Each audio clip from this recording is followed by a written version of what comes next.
Ranking पे नजर डालेंगे, रेटिंग पे नजर डालेंगे तो आप यकीनन चौंक सकते हैं, क्योंकि आईसीसी ने मतलब ना कोई तर्क पता चल रहा है ना कुछ, और एकदम से आईसीसी ने यहां पे शुभमन गिल का जो रेटिंग है वो 20 पॉइंट डाउन कर दिया है और बाबर आजम इस हिसाब से अब दुनिया के नंबर 1 ओडीआई बैट्समैन बन गए हैं। तो आईसीसी के रेटिंग पर अब सवाल उठने शुरू हो गए हैं, सोशल मीडिया पर इसी बात को लेकर सवाल उठ रहे हैं। लेकिन सबसे पहले हम आइए एक नजर डाल लेते हैं रैंकिंग पे जो आईसीसी की तरफ से रिलीज की गई है, उसके बाद हम बात करेंगे आखिर क्यों और कैसे बाबर आजम वापस से नंबर 1 बन गए हैं और बाबर आजम का हालिया परफॉर्मेंस क्या है, बाबर आजम क्या कुछ इन दिनों कर रहे हैं, सोशल मीडिया पे फैंस की तरफ से बाबर को लेकर क्या कुछ कहा जा रहा है, सब पे एक नजर डालेंगे। लेकिन तो रैंकिंग पे ये नजर डालिए जो आईसीसी ने आपसे कुछ देर पहले ये रैंकिंग रिलीज किया है। इस रैंकिंग में आप देख पा रहे होंगे बाबर आजम का जो रेटिंग है, जो पॉइंट है बाबर आजम का, आप देखिए 824। ये पहले भी था 824, जब शुभमन गिल नंबर 1 बने थे वहां पे भी बाबर 824 पॉइंट के साथ नंबर 2 पे खिसक गए थे। क्यों?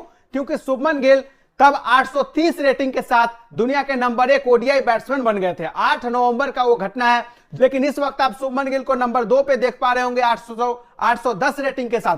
तो सवाल उठता है ये 20 पॉइंट जो है, ये 20 पॉइंट का जो अंतर है ये कहां से आया, कैसे आया, इस पे भी हम बात करेंगे। विराट कोहली आप देख सकते हैं नंबर 3 पे हैं 775 के साथ और वो आ रहे हैं। लेकिन सवाल इस वक्त हर कोई यही जानना चाह रहा है आखिर शुभमन गिल का जो 20 पॉइंट है, ये जो रेटिंग कम हुआ है, आखिर क्यों और कैसे कम हो गया। बाबर का वो बरकरार रहा 824 तब भी था, 824 अभी भी है, और जैसे गिल का यहां पे 20 रेटिंग कम होता है गिल नंबर 2 पे खिसक जाते हैं और बाबर 824 रेटिंग के साथ आपको पहले नंबर पे दिखाई दे रहे हैं। तो सवाल अब यहां पे ये बन रहा है कि आखिर कैसे गिल का रेटिंग डाउन कैसे हो गया। हम आपको स्टार्टिंग से बताते हैं, गिल जब नंबर 1 बैट्समैन बने थे 8 नवंबर का वो दिन था जिस दिन आईसीसी की तरफ से ऐसी रेटिंग आती है और गिल 830 रेटिंग के साथ दुनिया के नंबर 1 बैट्समैन बन जाते हैं। बाबर आजम 824 रेटिंग के साथ दुनिया के नंबर 2 बैट्समैन, ओडीआई बैट्समैन वहां पे बनते हैं।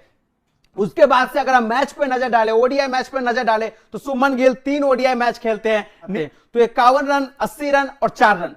इस नंबर 1 रैंकिंग पे आने के बाद गिल 3 ओडीआई मैच खेलते हैं, 51, 80 और 4। और ये आंकड़ा यकीनन इतना बुरा नहीं है कि 20 पॉइंट यानी 20 रेटिंग कम हो जाएगा गिल का इस आधार पे। और बाबर आजम चूंकि पाकिस्तान की टीम वर्ल्ड कप में पहले ही बाहर हो गई थी, तो उसके बाद से बाबर आजम ने कोई भी ओडीआई मैच खेला नहीं है। रैंकिंग आईसीसी की रैंकिंग पे इसीलिए सवाल उठते रहे हैं, इसीलिए लोगों ने आईसीसी के इस रैंकिंग पे यकीन करना अब बंद कर दिया है। और इस तरीके से अगर आईसीसी ये नहीं बताएगा, आईसीसी की तरफ से ये क्लियर नहीं किया जाएगा कि क्यों गिल का 20 पॉइंट है जो रेटिंग है वो कम होता है, आईसीसी को इस पे क्लियर करना चाहिए, बताना चाहिए। क्योंकि हमने आपको अगर इस तरीके से रैंकिंग पे अब सवाल उठेंगे, अगर इस तरीके से आप 3 अच्छी पारी खेलने के बावजूद गिल का यहां पे 20 रैंकिंग कम कर देते हैं, 20 पॉइंट कम हो जाता है, तो यकीनन अब सवाल आईसीसी के ऊपर उठेंगे इस मैटर पे कि आईसीसी ये बताए, ये पैमाना बताए, आखिर पैमाना क्या, आईसीसी किस तरीके से यहां पे कौन सा वो, मैं बोलना नहीं चाहता ऑन स्क्रीन, लेकिन आईसीसी ऐसा क्या करके बैठी हुई है कि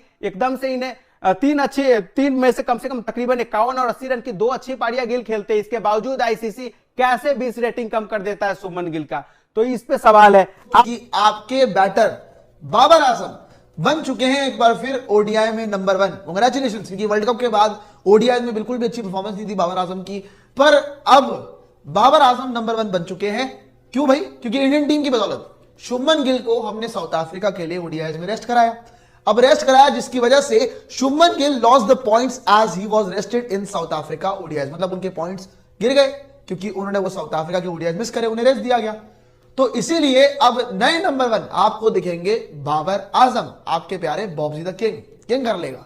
लेकिन बॉब्जी की बात करें यानी बाबर आजम की बात करें, जिस हिसाब की इन्होंने रिसेंटली परफॉर्मेंस दी है बहुत बढ़िया नहीं रही। ओडीआई वर्ल्ड कप की स्पेसिफिकली मैं बात करूं, वहां पे इनका फॉर्म पूरी तरह से डिप रहा है, लगातार रन नहीं बनाए, मतलब रन आ भी रहे थे तो बहुत स्लो आ रहे थे, बहुत कोई काम की इनिंग्स नहीं आ रही थी। और मोहम्मद आमिर ने एक बात कही थी कि आप नंबर 1 शायद इस बार लगातार बने रहते हैं, क्योंकि जैसे बड़े बड़े बैटर्स की हम बात करते हैं वो लगातार सभी मैचेस नहीं खेलते, कभी कभार वो मिस कर देते, जैसे कि आप आयरलैंड के खिलाफ खेल रहे हैं या जिम्बाब्वे के अगेंस्ट खेल रहे हैं, बाबर आजम का खेलते हैं। पर बाबर आजम से क्रेडिट छीनने वाली बात भी नहीं, क्योंकि जिस हिसाब की क्वालिटी है इनके पास, जिस हिसाब से बैटिंग करते हैं, वो टेक्निकल जो टेक्निक जिस हिसाब की इनके पास वो बहुत जबरदस्त है। और बाबर आजम बन चुके हैं ओडीआई में एक बार फिर नंबर 1 बैटर। पर लेकिन रैंकिंग्स किस हिसाब से ये भी आपको बता देते हैं कि भाई कौन नंबर 1 पे है, कौन नंबर 2 पे है। हालांकि हर हफ्ते ये बदलते रहते हैं, नंबर 1 का जो ताज है वो बदलता रहता है। शुभमन गिल के पास था, पर शुभमन गिल से जो ताज था वो अब सर पे जा चुका है बाबर आजम के, क्योंकि शुभमन गिल को साउथ अफ्रीका के अगेंस्ट ओडीआई सीरीज में रेस्ट दिया गया था। रेस्ट दिया गया तो फिर नंबर 1 नहीं बन गए, क्योंकि शुभमन गिल के जो पॉइंट्स थे वो थोड़े से डाउन हो गए और वहां पे बाबर आजम थोड़ा आपसे ऊपर निकल गए। आयुष जरा दिखा दो यार रैंकिंग्स की अपडेट, भाई कौन है नंबर 1 पे, कौन है नंबर 2 पे, टॉप 5 में किन किन ने जगह बनाई है। भाई पहले देखिए, पहले स्थान पे है आपके बाबर आजम 824 की रेटिंग्स के साथ, और टॉप पे बन चुके हैं आप, शुभमन गिल से ऊपर निकल चुके हैं। दूसरे पे आपके शुभमन गिल 810 की रेटिंग के साथ। शुभमन गिल आपको इस वक्त ओडीआई सीरीज में नहीं दिख रहे हैं, साउथ अफ्रीका के अगेंस्ट है। अब मैं आपको बता दूं कि शुभमन गिल सेकंड पे गए क्यों हैं, क्योंकि शुभमन गिल ने ओडीआई, अगर हम बात करें साउथ अफ्रीका के अगेंस्ट जो ओडीआई सीरीज हो रही है वहां पे इन्हें रेस्ट दिया गया, तो रेस्ट दिया गया, इसकी वजह से इन्होंने अपने पॉइंट्स लूज कर लिए और उस वजह से बाबर आजम आ गए टॉप पे। पर बाबर आजम क्या इस पोजीशन पे कितने दिनों तक रह पाएंगे, टिक पाएंगे, क्योंकि बाबर आजम की अगर हम बात करें ना, फॉर्म इनका साथ नहीं दे रहा है। इवन वहां पे आपने 151 रन बनाए थे, अराउंड 150 की पारी खेली थी, लेकिन जब आपके सामने जो बड़ी टीम आती है वहां आप फीके पड़ जाते हो। मुद्दा ये यहां पे गर्म आता है कि आपका बड़े मैच में परफॉर्मेंस नहीं आता।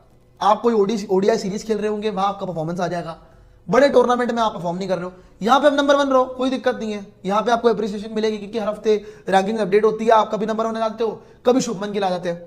हालांकि अगर मैं दोनों बैटर्स की बैटिंग की बात करूं, दोनों का ही फॉर्म नहीं लगा हुआ। बाबर आजम की बात करूं, इनका फॉर्म नहीं है, शुभमन गिल की बात करूं, इनका फॉर्म नहीं है।